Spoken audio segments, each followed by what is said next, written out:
Welcome into the Shop Management Show presented by AutoLeap. I'm your host, Will. This podcast will explore the experiences, challenges, and lessons learned of auto repair shop owners. We'll cover every topic imaginable from EVs to ADAS, right to repair, the technician shortage, and so much more.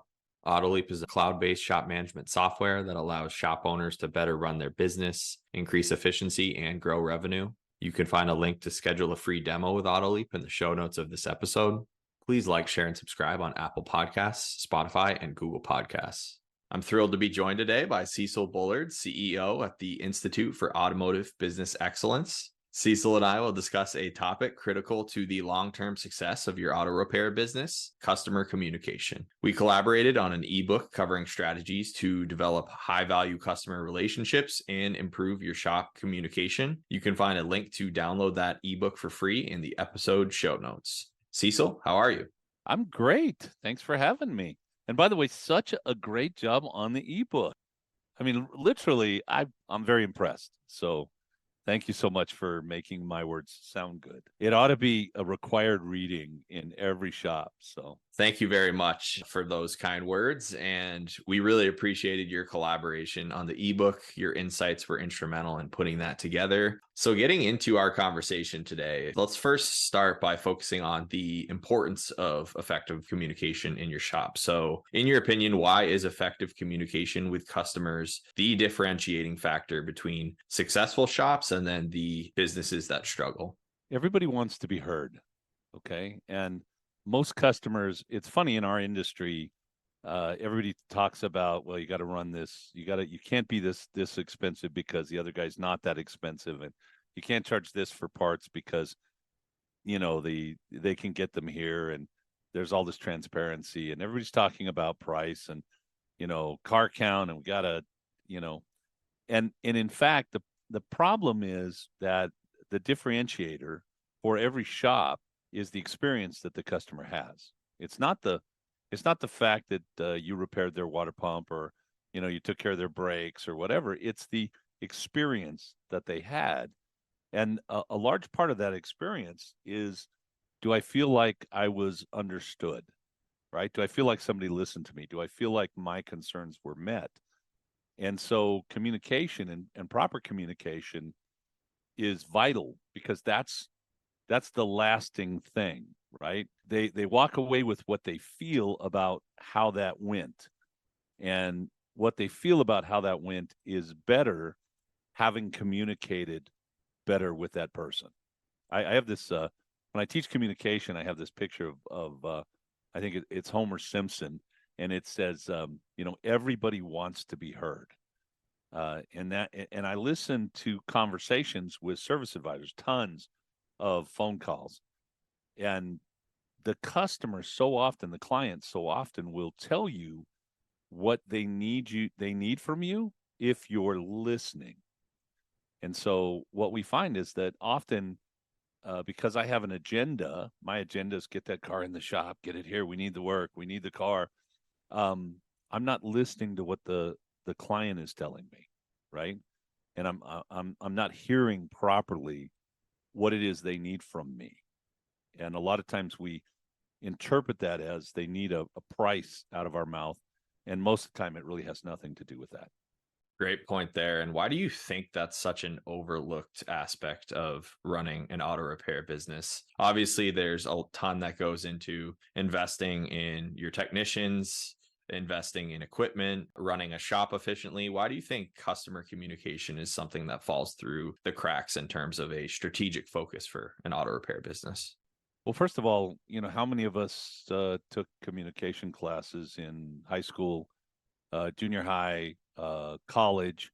How many of us have read, 25 books on communication, studied communication, etc.? We're primarily not good communicators from birth, right? And unless we take the time to really learn about that, because communication is more than just the words you say. There's a whole nother aspect, tonal, volume control, even body language. My wife is funny because I'll be getting upset, and I don't yell because there was a lot of yelling and hitting in my family when I was a kid. And so I kind of figured, okay, I want to get to a place in my life where I don't have to yell. And so in my married life, I don't yell. I mean, I can't say never, because probably I have once or twice, but I'll be talking to her and I'm getting kind of serious, and my voice is getting, serious, and she goes, "Why are you yelling?" And I'm not yelling, right? I mean, I haven't really changed my volume. I've changed my tone. I've changed my delivery. And if we're not paying attention to that, because we're unaware of it, or because we have another agenda on our mind, or whatever reason, I just think that, why do most marriages fail, right? It isn't. It's almost always lack of communication. In business, what's the difference between success or failure most of the time? Communication, right? All management mistakes are communication mistakes. I didn't make myself clear. The person didn't understand. In our early marriage, about 8 years in, my wife and I had, she came to me one night and she said, "I don't love you anymore. I filed for divorce." Now, we'll be 43 years in about a week. But I thought I was communicating clearly. And actually, she thought she was communicating clearly too. And the problem was that my experience in life was a different experience than hers. And so when someone was quiet and serious, she thought, "Oh, they must be upset about something, and it must be something I did." And I was quiet and serious. I've kind of been quiet and serious most of my life. I know most people won't believe this, but I'm actually an introvert. I test as an introvert and not an extrovert. I'm an extrovert by necessity, but an introvert by nature. And and so, when I was quiet and serious, she thought she had done something wrong and she should be able to fix it. Only I didn't have anything to complain about. I wasn't like, "Well, you don't move food." Oh, she makes food. You don't take care of the kids. She's done a wonderful job of taking care of the kids. You don't take care of me. No, she did a pretty good job of taking care of me. I was serious because I was bringing home work, and we went to therapy, and best money I ever spent in my life. And what it really came down to was we were not communicating. So when I came home serious and quiet, she thought, "Oh, he's mad at me," but she never asked me. And of course, I never said, "Hey, hey, hey, honey, I'm not mad at you. I'm just having a tough day." Um, we worked it out because we were able then to communicate. And so the same thing is true of employees, customers. Why do customers leave you? Well, poor performance probably is going to get you lost customers. But more importantly, if we communicate well, and then that performance usually is good and adequate enough to keep that customer here. It's the lack of communication around it. You know, Setting the wrong expectations in a business. Hey, I'm going to call you this afternoon. Well, or hey, I'll call you after lunch. Well, wait a minute, I don't eat lunch. I'm a service advisor. I mean, I might get a 3 bites of a sandwich around 2:30, but at 12:01, my customer is looking at his watch, going, "Why hasn't he called me? It must be, oh my gosh, it must be a big problem." And so I think communication becomes so important to our success in our lives.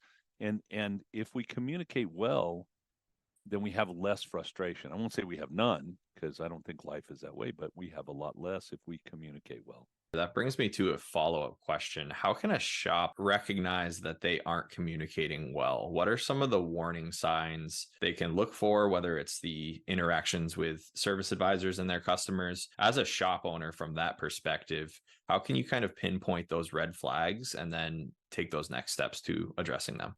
Well, I think you have a couple of different things in that particular question. Number one, if you have customers calling you at 2, 3, 4 o'clock trying to figure out what's going on with their car, you're not communicating well. And that communication, it may not be that you haven't called them. It may be that you didn't communicate expectations clearly, or create the right expectations in the beginning. And so the clearer we create our expectations with our customers, our clients, and then if we follow up and we do what we say we do, then we build trust.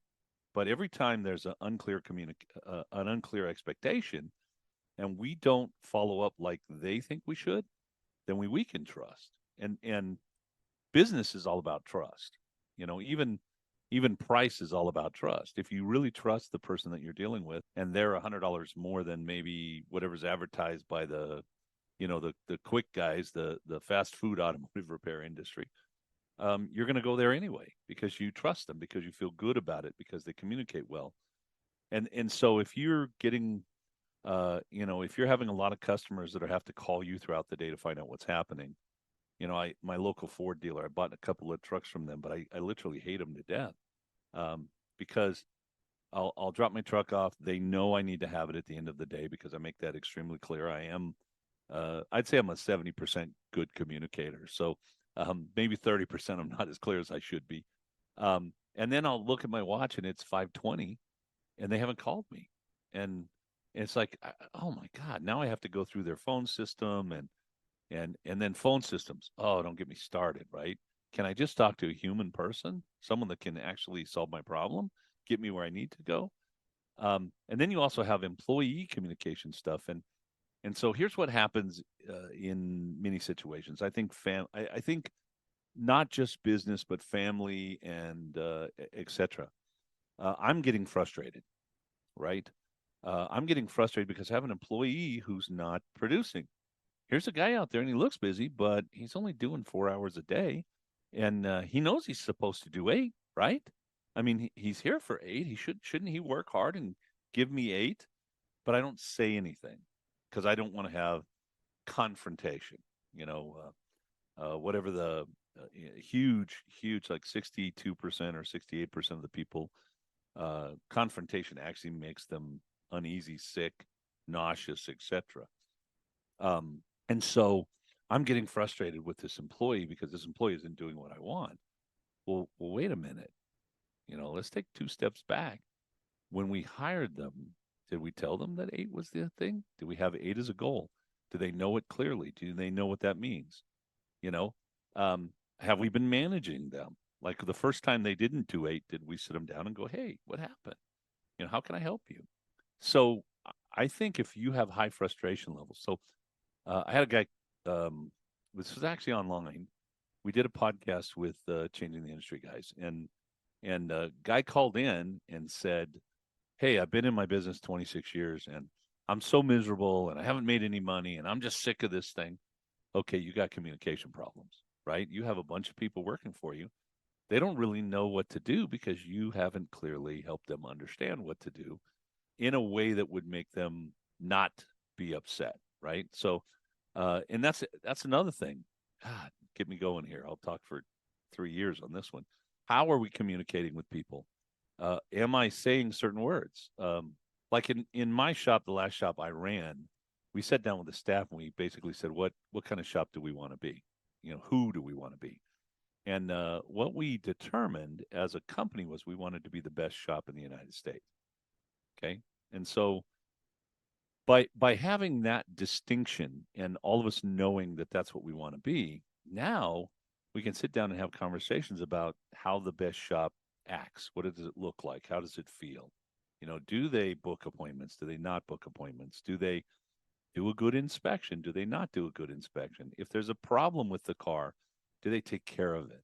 I got a text just before our meeting. It said, Cecil, I've got a client. He's been a good client, spends about 10 grand a year. And his brakes got about 16,000 miles on them and they're rusty and they're squeaky. And should I warranty it?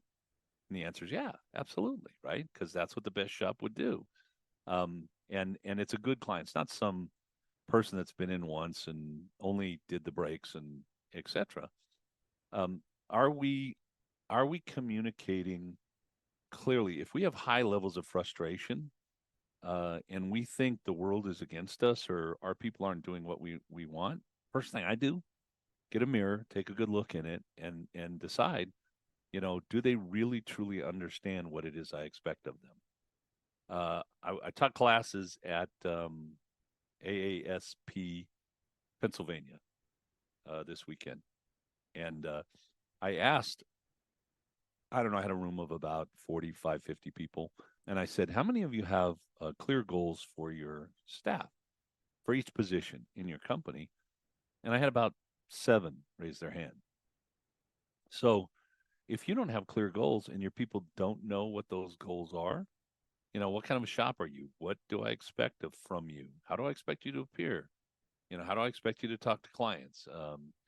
They don't know any of that, and you haven't communicated that, all bets are off. So if you got high frustration, if you're not getting good productivity out of your staff, if they're not meeting your expectations, my first question is, have you clearly defined your expectations, right? Have you communicated that with your staff? And have you gotten them to agree? So we go back to the best shop in the United States. If we decide that as a company, then all of a sudden my people make better decisions, and they can make decisions without needing to talk to me because, do we warranty, a set of brakes with 16,000 miles because they're rusted and squeaking? Well, what would the best shop do, right? Do we clean our bays? What would the best shop do? And so there's, you can attack your staff. Hey, you guys aren't keeping the shop clean. You. Or you can say, who do we want to be and what does that look like? And are we meeting that standard? It's a different way to communicate it. And one way is head on, and the other way is, much more leading and guiding. And which one's going to get you the best return? Well, head on. You never win head on. Gives you a headache, right? Gives the other guy a headache. So we don't communicate well most of the time, and then be really careful about, my guys never do this or my guys always do this. And, you got to be careful about how you talk to people because they can take offense pretty easily, especially if you haven't defined the relationship well. In the ebook, you cited 3 guiding principles of effective communication. Number 1, active listening. Number 2, clear explanations. And number 3, addressing concerns promptly. Let's start with that first guiding principle. What practical strategies or techniques can shop owners and their employees employ to actively listen to their customers? One of the things that happens is we are very distracted because we are very busy, right? And so I have someone talking to me, but I'm not giving them my full attention. How do I know that? Well, first of all, they're not looking in my eye. They're looking away. They got their phone in their hand. You and I we're not even necessarily quote unquote communicating. You're asking me questions. I'm answering questions, but you're looking at me and I'm looking at you, and I'm getting feedback from you because you're shaking your head yes when I say something that makes sense. You're smiling when I say something that makes sense, right?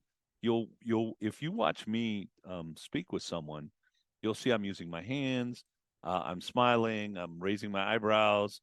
I'm giving you cues kind of throughout our conversation as to what I want to portray and what I don't want to portray. So I'm going to answer the phone. I'm going to answer the phone 2 different ways. First of all, I'm going to answer the phone how it's answered 70% of the time. You got to give me a second here in automotive shops. You got to give me just a second. Thank you for calling. How can I help you?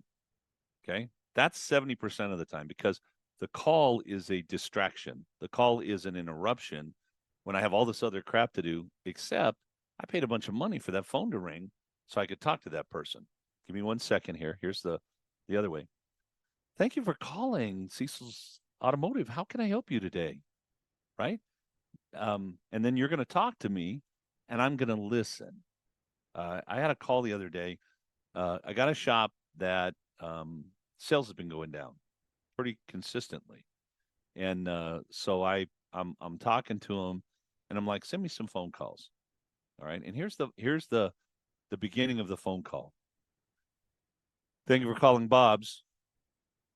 Do you guys do alignments on Teslas? Yeah, we do alignments. Why? Okay. That's the call. And then the guy said, well, I need alignment on my Tesla. And then there was a hesitation. Then the guy said, why do you think you need alignment on your Tesla? That was almost word for word, almost exactly the same as it was. And the guy said, because I just got tires on my Tesla and they told me I need alignment.